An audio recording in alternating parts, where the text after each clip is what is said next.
a marre de la politique fiscalo-bancaire. Moi, je rêve que vous dissolvez l'Assemblée nationale et que le peuple aille revoter. Mais je veux que le peuple soit inclus dans la maintenance de la France et pas que par les politiques. Et je voudrais que les lois elles soient faites pour tout le monde, à la même enseigne.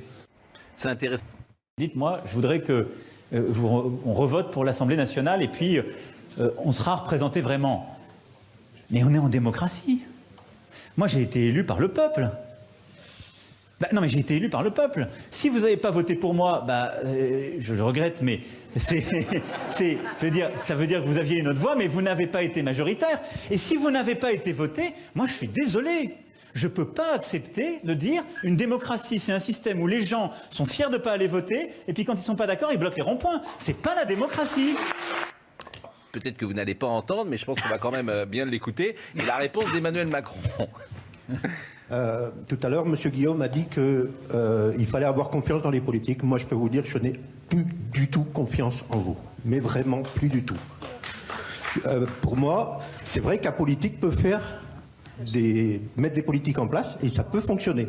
Vous avez enlevé l'ISF, une bonne partie de l'ISF, et les 0,1% les plus riches ont vu leurs revenus augmenter l'année dernière de 12%.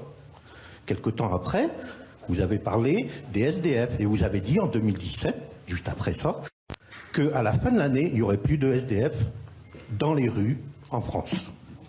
Vous savez combien de SDF sont morts l'année dernière? En 2018, 510. 510 SDF sont morts l'année dernière parce que vous n'avez pas mis la politique en place malgré la promesse que vous avez faite. Est-ce qu'il y a 2 ans, quand il y avait l'ISF, on vivait mieux, il y avait moins de SDF? Non.